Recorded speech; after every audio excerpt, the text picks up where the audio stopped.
Bienvenidos a este viaje fundamental. Hoy exploraremos cómo se forjó la República de Colombia y por qué las decisiones tomadas en sus primeros 150 años no solo definieron nuestra identidad, sino que sembraron las raíces de los conflictos que nos acompañarían por décadas. Nuestra línea de tiempo arranca con el grito de libertad. 1810, grito de independencia. No fue un evento aislado, sino el inicio de un proceso. El 20 de julio de 1810 en Santa Fe de Bogotá se marcó el primer paso hacia la autonomía, una revuelta cívica que desató la guerra contra el Imperio Español. Pero la libertad no fue inmediata, sino caótica. 1811, la Patria Boba. Este periodo, cuyo nombre popular refleja su ineficacia, fue una guerra civil temprana entre centralistas, liderados por Antonio Nariño, y federalistas, liderados por Camilo Torres. Esta división interna y la incapacidad de unirse sentaron un precedente peligroso de polarización política que afectaría al país por siglos. La desunión tuvo un costo terrible. 1816, la Reconquista Española. El ejército de Pablo Morillo, el pacificador, aprovechó la debilidad interna para restaurar el virreinato. Fue un periodo de terror y ajusticiamientos, que, paradójicamente, forzó a los líderes patriotas a organizarse mejor y con mayor disciplina. De la adversidad nació la victoria decisiva. 1819, Batalla de Boyacá. El 7 de agosto, el ejército libertador de Simón Bolívar aseguró la independencia definitiva del virreinato de Nueva Granada. Este triunfo permitió materializar el sueño de la Unión. El culmen de esta etapa fue la creación de la nación soñada. 1821, la Gran Colombia. Se establece la República de Colombia, que abarcaba lo que hoy es Colombia, Venezuela, Ecuador y Panamá. Aunque efímera, esta nación grande y ambiciosa estableció el primer marco constitucional que intentó integrar vastos territorios con profundas diferencias culturales y políticas. El sueño bolivariano se desintegraría pronto, pero las luchas que le sucedieron fijarían la estructura política de la nueva nación. Le cedo el turno a Yeira para explorar cómo el siglo XIX definió el bipartidismo y el centralismo. Gracias, Carolina. Si bien 1821 estableció el territorio, las décadas siguientes definieron quién lo gobernaría y con qué principios se haría. Aquí se sientan las bases de la intolerancia política. 1848, nacimiento del bipartidismo. Este es un punto de inflexión. Aunque las facciones existían, los grupos se consolidaban formalmente como los partidos liberal y conservador. El liberal, asociado a la defensa de los derechos individuales, y el laicismo, el conservador, a la defensa de la tradición, la Iglesia Católica y un Estado centralista. Este antagonismo no fue solo ideológico, sino que se convirtió en la fuente de casi todas las guerras civiles del siglo XIX. La lucha entre estas dos divisiones de Estado produjo una de las constituciones más radicales. 1863, Constitución de Río Negro. Promulgada por los liberales radicales, esta Carta Magna estableció los Estados Unidos de Colombia, un modelo federalista extremo que otorgaba una inmensa autonomía a las provincias, limitaba el poder presidencial y consagraba las libertades individuales. Fue un experimento de descentralización que, para muchos, generó más inestabilidad y una sucesión casi constante de guerras internas. El péndulo político estaba listo para moverse con violencia al extremo opuesto. El agotamiento del federalismo liberal dio paso a una nueva era. 1886, la hegemonía conservadora. Liderada por Rafael Núñez, esta etapa busca regenerar el país del caos liberal. Su primera acción fue promulgar la Constitución Política de 1886. Esta constitución revirtió por completo la de Río Negro, centralizó el poder en Bogotá, fortaleció la figura presidencial y limitó las libertades individuales, creando un Estado fuerte y confesional. La segunda parte de esta regeneración fue la alianza con el poder más tradicional. Le cedo el turno a Jimena para explorar la alianza entre el Estado y la Iglesia y cómo este centralismo se mantuvo hasta el siglo XX, preparando así el escenario para la violencia moderna. Gracias, Yeira. La hegemonía conservadora no solo se consolidó con la Constitución, necesitaba un pilar moral y social más fuerte, y lo encontró en la Iglesia Católica. Siguiendo con el año 1886, encontramos el Concordato, firmado entre el Estado colombiano y la Santa Sede.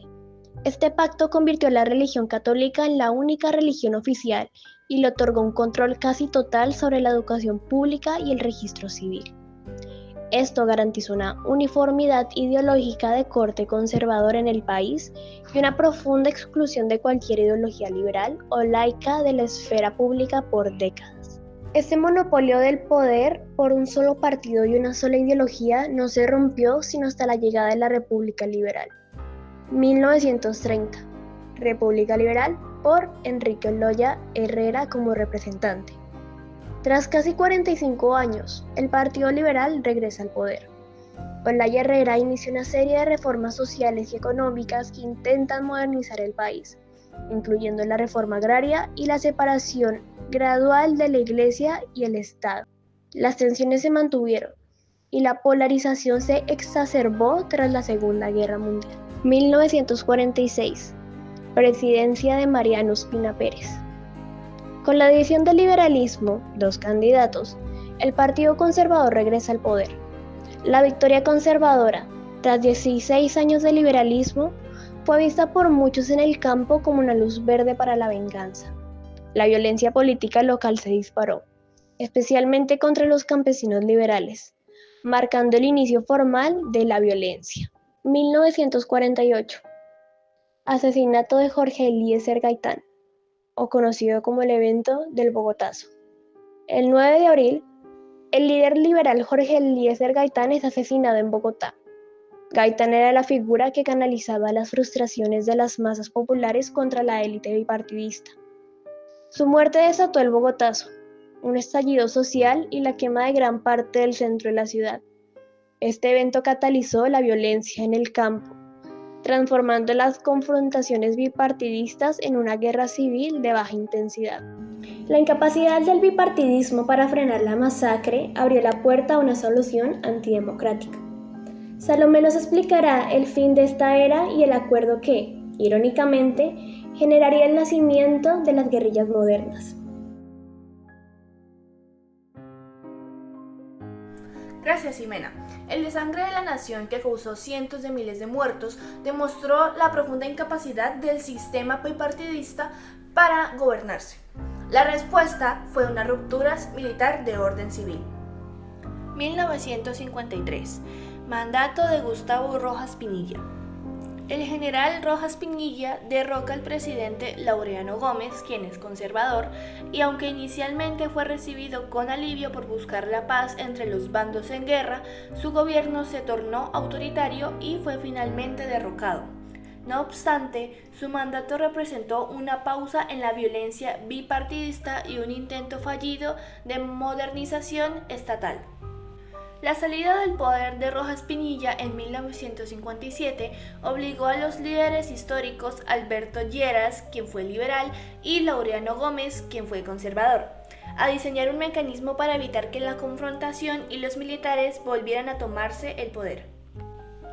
1958. El Frente Nacional. Los partidos liberal y conservador acuerdan alternarse la presidencia por periodos fijos, que son en total 16 años, y repartirse equitativamente todos los cargos públicos. Este pacto puso fin a la violencia en su forma clásica y estabilizó la democracia civil.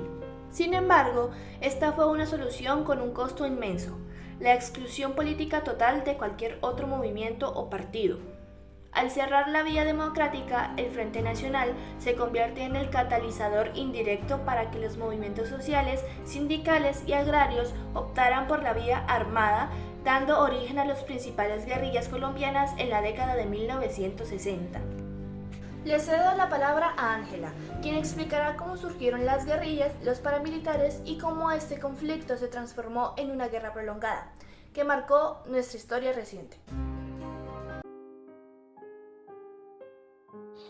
Gracias, Salomé. Tras el Frente Nacional, Colombia entró a los años 60, con aparente paz, pero bajo la superficie persistían la desigualdad, la pobreza rural y la exclusión política. 1964. Nacen las FARC, Fuerzas Armadas Revolucionarias de Colombia en Marquetalia, Tolima, lideradas por Manuel Marulanda Vélez, alias Tiro Fijo, y Jacobo Arenas. Su objetivo era tomar el poder por la vía armada y luchar por una reforma agraria y justicia social inspirada en el marxismo-leninismo. Ese mismo año surge el ELN, Ejército de Liberación Nacional, con una fuerte influencia de la Revolución Cubana y la teología de la liberación. Entre sus líderes más recordados está el sacerdote Camilo Torres Restrepo, quien representó la unión entre la fe y la lucha social. En los años 70 surge el EPL, Ejército Popular de Liberación, de tendencia maoísta, y en 1974 aparece el M19, Movimiento 19 de Abril, que buscaba reivindicar la democracia tras un fraude electoral. Este grupo realizó acciones simbólicas como el robo de la espada de Bolívar y la toma del Palacio de Justicia en 1985, uno de los episodios más trágicos de nuestra historia reciente. Durante las décadas de 1980 y 1990, la relación entre guerrilla y narcotráfico se fortaleció. El secuestro, la extorsión y el control territorial se convirtieron en medios de financiamiento.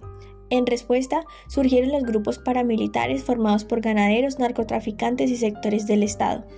Entre ellos destacaron las Autodefensas Unidas de Colombia, AUC, lideradas por Carlos y Vicente Castaño y Salvatore Mancuso, responsables de masacres, desapariciones y desplazamientos forzados. Su discurso era proteger al pueblo de la guerrilla, pero sus acciones profundizaron la tragedia humanitaria. El conflicto alcanzó niveles alarmantes con millones de víctimas y desplazados. En los años 90 y 2000, el Estado implementó planes militares y procesos de paz con distintos grupos. El M19 se desmovilizó en 1990, las AUC entre 2003 y 2006, y finalmente las FARC firmaron el acuerdo de paz en 2016. Hemos recorrido la historia, demostrando que el conflicto armado no es un accidente, sino el resultado de un ciclo de exclusión, intolerancia y lucha por la tierra. La Patria Boba, la hegemonía, el Bogotazo y el Frente Nacional son eslabones de una misma cadena. Construir la paz significa reconocer las víctimas, fortalecer la justicia y garantizar la participación de todos. Solo cuando comprendamos nuestro pasado podemos construir un país donde la diferencia no sea un motivo de guerra, sino de encuentro.